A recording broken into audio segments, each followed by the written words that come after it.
Hello everyone, welcome back to పద్దు vlogs. ఈరోజు వీడియోలో వెజ్ ఇంకా నాన్ వెజ్ కర్రీస్లో కూడా వేసుకునే మసాలాని ఎలా తయారు చేసుకోవాలో చూపిస్తాను. అయితే జనరల్లీ మనం అంటుంటాం కదా, ఒక్కొక్క చేతి రుచి ఒక్కొక్కలా ఉంటుందని. అందరూ చేసే ప్రాసెస్ అంటే కర్రీస్ చేసే ప్రాసెస్ ఒకటే అయినా అందులో వాడే మసాలాలు మాత్రం డిఫరెంట్గా ఉంటాయి. కాబట్టి ఒక్కొక్క చేతి రుచి అంటే ఒక్కొక్కరు చేసే కర్రీకి ఒక్కొక్క టేస్ట్ అనేది ఉంటుంది. సో వాళ్ళు వాడే మసాలాలు బట్టే కర్రీస్కి టేస్ట్ అనేది వస్తుంది. అందుకనే ఈరోజు మేము మా ఇంట్లో ఈ కూర మసాలాని ఎలా తయారు చేసుకుంటామో అది మీతో షేర్ చేస్తున్నాను.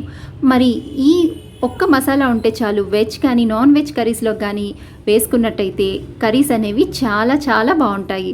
మరి ఇది చాలా సింపుల్గా ఇంట్లోనే నిమిషాలను తయారు చేసుకోవచ్చు, ఇంకా ఎక్కువ రోజు స్టోర్ చేసుకోవచ్చు. మరి ఇది ఎలా తయారు చేసుకోవాలో డీటెయిల్గా చూపిస్తాను, చూసేయండి అండ్ ఒకసారి ట్రై చేసి చూడండి.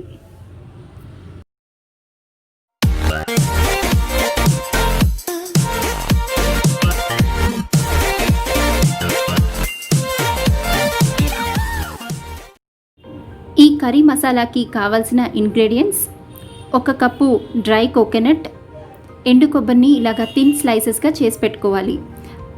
పెద్ద స్లైస్లు అయితే కొంచెం గ్రైండ్ చేయడానికి కష్టంగా ఉంటుంది కాబట్టి ఇలాగ సన్నగా తరిగి పెట్టుకోవాలి. అలాగే ఒక 2 అనాస పువ్వు, 1 జాపత్రి, ఇది ఒకటైతే సరిపోతుంది, ఎక్కువ వేసుకోకూడదు. అలాగే 4 ఇలాచీ, ఇంకా ఒక 5-6 మిరియాలు. మీకు ఇంకా స్పైసీనెస్ కావాలంటే ఇంకొంచెం మిరియాలు అనేవి యాడ్ చేసుకోవచ్చు. అలాగే ఒక 12 లవంగాలు, ఒక 4-5 దాల్చిన చెక్క. ఈ మసాలా అనేది మనకి స్పైసీనెస్కి తగ్గట్టుగా యాడ్ చేసుకోవచ్చు.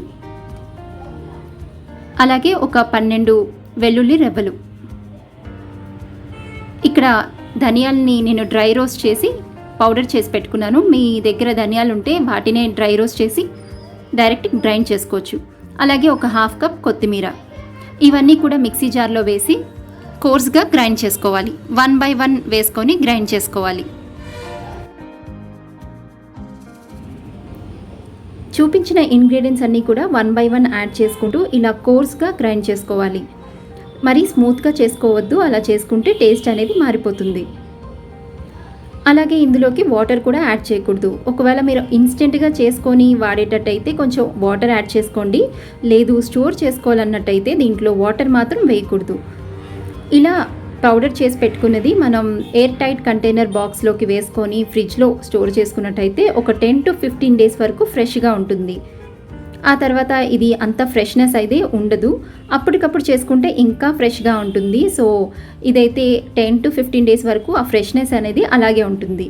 సో ఈ కర్రీని ఒకసారి మనం తయారు చేసి పెట్టుకొని వెజ్ కానీ నాన్ వెజ్ కర్రీస్లో కానీ యాడ్ చేసుకుంటే కర్రీస్ అనేవి మరింత టేస్టీగా ఉంటాయి. మరి మీరు కూడా ఒకసారి తయారు చేసుకొని ఒకసారి ట్రై చేసి చూడండి, మీకు కూడా నచ్చుతుంది. సో మనం తయారు చేసుకున్న మసాలాని ఇలాగ ఎయిర్ టైట్ కంటైనర్ కానీ గ్లాస్ జార్లో కానీ పెట్టుకొని రిఫ్రిజిరేటర్లో ఒక 10 to 15 days స్టోర్ చేసుకోవచ్చు. మరి చాలా సింపుల్గా ఇంట్లోనే ఎంతో ఈజీగా ఇలాంటి మసాలాని తయారు చేసుకొని ఎప్పుడు కావాలంటే అప్పుడు కర్రీస్లోకి యూస్ చేయొచ్చు. అండ్ కర్రీస్ కూడా చాలా టేస్టీగా ఉంటాయి. ఒకసారి ట్రై చేసి చూడండి. మీకు ఈ వీడియో కనుక యూస్ఫుల్ అండ్ నచ్చితే తప్పకుండా లైక్ చేయండి అండ్ షేర్ చేయండి. ఎవరైనా ఫస్ట్ టైం మన ఛానల్ని చూస్తున్నట్టయితే సబ్స్క్రైబ్ చేసుకోండి, పక్కనున్న బెల్ ఐకాన్ క్లిక్ చేయండి. అప్పుడు నా వీడియోస్ అన్నీ మీకు నోటిఫికేషన్స్లోకి వచ్చేస్తాయి. అప్పుడు మిస్ అవ్వకుండా నా వీడియోస్ వాచ్ చేయొచ్చు. మళ్ళీ ఇంకో మంచి వీడియోతో మీ ముందుకు వచ్చేస్తాను. Until then bye, see you, take care and thank you for watching.